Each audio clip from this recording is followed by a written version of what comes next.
Hind news Urdu के नाजरीन को मेरा आदाब। नाजरीन, एक अहम खबर। कोरोना वायरस की वजह से पूरे मुल्क में लॉकडाउन जारी है। कोलकाता के मटिया बुरुज में लॉकडाउन का असर आप देख सकते हैं वीडियो में। कुछ लोग जो ज़रूरी काम से ही बाहर निकल रहे हैं। सोशल डिस्टेंस की हिमायत करने के लिए तमाम मस्जिदों से भी घरों में नमाज अदा करने को भी ऐलान जारी किया गया है। आप वीडियो में देख सकते हैं, हम मटिया बुरुज के बड़ी मस्जिद मोहम्मदी के सामने हैं। मस्जिदों में सिर्फ कुछ मस्जिद के मेंबर और इमाम ही नमाज अदा कर सकते हैं। इस ताल्लुक़ से हमने जमीयत उलमा हिंद गार्डन रिज के सदर मौलाना मुशर्रफ अली हुसैन कासमी साहब से कुछ मौजू पर बातें करी। आइए सुनते हैं। मस्जिदों में जो ऐलान किया गया है तमाम लोग अपने अपने घरों में नमाज अदा करें, क्या ये सही है? इसके बारे में आप लोगों को तफसील से बयान करें। देखिए, ये जो बयान हुआ है ये सिर्फ मस्जिद की बुनियाद पर नहीं हुआ है।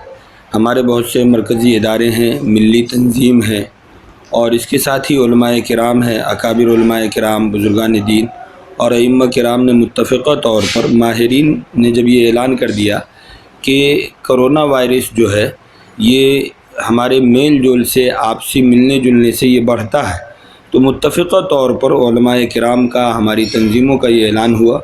चूँकि माहिरीन ने कहा कि भीड़ भाड़ से और मेल जोल से इज्तिनाब किया जाए, तो जब ये बात सामने आई और हुकूमत ने ऐलान किया तो उसके बाद हमारे अकाबिर उलमा और बुज़ुर्गों ने और इस लाइन के माहिरीन ने, शरीयत के माहिरीन ने ये कहा कि ठीक है, मस्जिद में जो है नमाज बाकी रहे। और नमाज की सूरत ये हुई कि कम से कम लोग रहें जो नमाज़ पढ़ें, ज़्यादातर लोग अपने घरों में नमाज़ पढ़ें। तो ये मुत्तफ़िक़ा फ़ैसला है और इस ताल्लुक़ से माहिरीन की राय पर अमल किया गया है। आप जमीयत उलमा हिंद गार्डन रिज के सदर हैं, आप ये बताइए कि लोगों को इस लॉकडाउन के दौरान क्या करना चाहिए? जमीयत उलमा हिंद ने इस ताल्लुक़ से ऐलान किया है कि लॉकडाउन के ताल्लुक़ से हुकूमत जो बता रही है और हुकूमत ने जो उसूल तय किए हैं इस पर अमल किया जाए, मुकम्मल तौर पर कोशिश की जाए। और इस मौके से ज़िम्मेदारी, मुसलमानों की ज़िम्मेदारी मज़ीद बढ़ी हुई है, रुजू इल्लाह भी हो, अल्लाह से मांगा भी जाए। लॉकडाउन की बुनियाद पर हमारे पास काफ़ी वक्त दस्तयाब हो जाते हैं।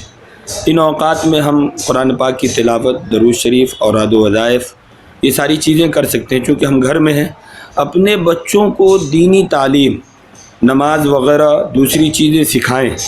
और ये बहुत अच्छा मौका है कि मस्जिद में जाने का मौका, चूँकि क़ानूनी तौर पर थोड़ी सी परेशानी है और जैसा कि पहले कहा गया कि इसकी वजह से मस्जिद में उमूमी तौर पर जमात की नमाज नहीं हो रही है। नमाज तो हो रही है लेकिन आम तौर पर तमाम लोगों को शिरकत की इजाज़त नहीं। तो घर में बच्चों को नमाज सिखाएं भी, और ख़ुद जब घर में नमाज पढ़ेंगे बाजमात तो हमारे बच्चे नमाज सीखेंगे भी। और इस तरह से घर में एक दीनी बेदारी इस दरमियान में अगर हम लोग ज़रा सा फ़िक्र कर लें तो अच्छे पैमाने पर हो सकती है। मटिया बुरुज, गार्डन रिज और भी बहुत सारे इलाकों में कुछ लोग इस लॉकडाउन के बावजूद फजूल में निकल रहे हैं, क्या ये सही है? इससे क्या वायरस में कोई फर्क होगा? ये कहना कि बिला ज़रूरत निकल रहे हैं बहुत कम है। शुरू में ज़रा सी परेशानी थी कि लोग निकल रहे थे, लेकिन अब धीरे धीरे बहुत हद तक ये मामला कंट्रोल हो गया है और लोग बहुत कम निकल रहे हैं। अब रहा कि इसके बावजूद क्लब के ज़िम्मेदार, अइम्मा किराम तो ऐलान कर ही रहे हैं, क्लब के ज़िम्मेदार और दूसरे लोग जो है वो इस तरफ तवज्जो दें और कोशिश करें कि और कम निकले। लेकिन ये है कि बहुत हद तक ये मामला कंट्रोल हो चुका है और अब उतने बड़े पैमाने पर लोग नहीं निकल रहे हैं चूँकि। लेकिन इसके बावजूद बाज़ जगहों से ये आवाज़ सुनाई दे रही कि मुस्लिम इलाकों में ये कंट्रोल नहीं है। मेरा ख़्याल है इसकी वजह ये है कि हमारे यहाँ आबादी जो है घनी आबादी है, ज़्यादा लोग हैं, इसकी वजह से सड़कों पर कुछ लोग ज़्यादा समझ में आ रहे हैं। लेकिन हमने बहुत कंट्रोल किया और अल्हम्दुलिल्लाह पहले के मुकाबले में काफ़ी कंट्रोल है और बहुत हद तक लोग घरों में हैं। लेकिन ये नहीं कहा जा सकता कि मुकम्मल तौर पर कोशिश की जा रही है कि और भी ज़्यादा हो।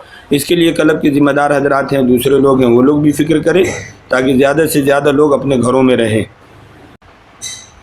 आप ये बताइए, क्या इस वबा कोरोना वायरस से महफूज रहने के लिए लोगों को क्या करना चाहिए? माहिरीन का जो मशवरा है कि अपने घरों को पकड़ लें मजबूती के साथ।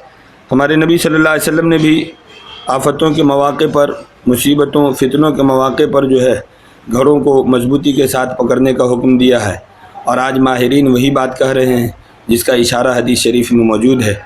اور وبا کے مواقع پر جو ہے نکلنے سے آقا و مولا صلی اللہ علیہ وسلم نے بھی منع کیا ہے کہ نہ ایسی جگہ سے نکلو اور نہ ایسی جگہ میں جاؤ۔ اب یہ ہے کہ وبا ظاہر نہیں ہو پا رہا، بڑی دیر میں ظاہر ہو رہا، لہذا اس کے لیے بہتر ہے کہ جہاں تک ہو سکے لوگ اپنے گھروں میں محصور ہو جائیں، مقید ہو جائیں، گھروں میں رہیں، باہر نہ نکلے۔ ایک تو یہ ہے جو ظاہری تدبیر ہے اس کو اختیار کیا جائے۔ دوسری چیز یہ ہے کہ ذکر و اذکار، دعائیں ان مواقع پر جو ہیں ان کو بھی عمل میں لایا جائے، رجوع اللہ کیا جائے، اللہ تبارک تعالیٰ کی طرف متوجہ ہوں، اللہ سے مانگیں۔ اور یہ مواقع خاص طور پر جو ابھی لاک ڈاؤن کی وجہ سے ایک طبقہ وہ ہے جو روزانہ مزدوری کرتا ہے، روزانہ کما کھا رہا ہے، اس کے لیے بہت بڑی پریشانی ہو گئی۔ حکومت اس تعلق سے کیا کرے گی کیا نہیں کرے گی وہ بات کی چیزیں ہیں، اور جو اعلان کر رہی ہے اس پہ کہاں تک عمل ہو سکے گا یہ بات کا مرحلہ ہے۔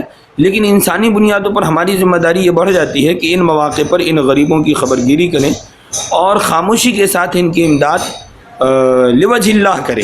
عام طور پر ہوتا یہ ہے ہم تھوڑی سی کوئی چیز بانٹتے ہیں تو اس میں تصویر اور یہ وہ، اب اس میں بہت سے ایسے لوگ ہیں جو بیچارے کمانے کھانے والے ہیں، مزدوری کر کے کماتے ہیں، لیکن ان کی غیرت حمیت انہیں اس بات پر آمادہ نہیں کرتی کہ وہ کسی سے کچھ مانگے۔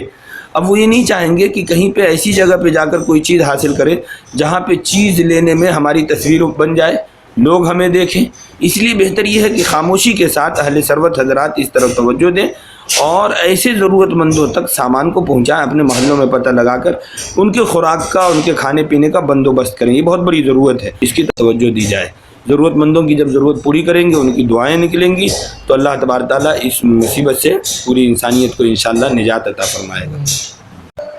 بہت سارے علماء اسے قیامت کی نشانیاں بتا رہے ہیں، بہت سارے یوٹیوبرز ہیں، سوشل میڈیا پر یہ ویڈیو بہت بیسٹ کر رہی ہے کہ یہ قیامت کی نشانی ہے یا آزمائش ہے وغیرہ وغیرہ۔ ایسے تو ابھی ہونا باقی ہے، جیسے پوری دنیا میں مسلمانوں کی حکومت ہونا، یاجوج ماجوج کا آزاد ہونا، یہودیوں کا مسجد اقصیٰ پر قبضہ کرنا، حضرت مہدی علیہ السلام کا ظہور ہونا، آخر یہ کیا ہے؟ اس سلسلے میں آپ کا کیا رائے ہے؟ دیکھیے علامات قیامت تفصیل کے ساتھ حدیث میں موجود ہے، اور حدیث میں قیامت کی بہت سی علامتیں بتائی گئی جو ظاہر ہو رہی۔ اب مثال کے طور پر گھر گھر سے گانے بجانے کی آوازیں آنا، فحاشی اور عریانیت کا پھیل جانا، یہ ساری چیزیں علامات قیامت میں سے۔ تو بہت سی آزمائشیں آئیں گی قیامت سے پہلے۔ اس موضوع پر تفصیل کے ساتھ مطالعہ کی بھی ضرورت ہے۔ اہل علم حضرات اس تعلق سے مطالعہ کریں اور دیکھیں۔ ہمارے ہاں جو پڑھے لکھے لوگ ہیں وہ خاص طور پر اس موضوع پر مطالعہ کریں، پڑھیں، اسٹڈی کریں، اور واٹس ایپ، فیس بک وغیرہ پر جو چیزیں آ رہی ہیں وہ عام طور پر بہت معتبر نہیں ہوتی، اس لیے اس کی طرف توجہ دیے بغیر کتابوں کی طرف رجوع ہو، انہیں پڑھا جائے، انہیں سمجھا جائے۔ ہمیں امید ہے کہ اس ویڈیو کے ذریعہ لوگوں میں بیداری آئی ہو اور لوگ اس پیغام پر ضرور عمل کریں گے۔ اب تک کے لیے اتنا ہی، پھر ملیں گے ایک اہم خبر کے ساتھ۔ آداب۔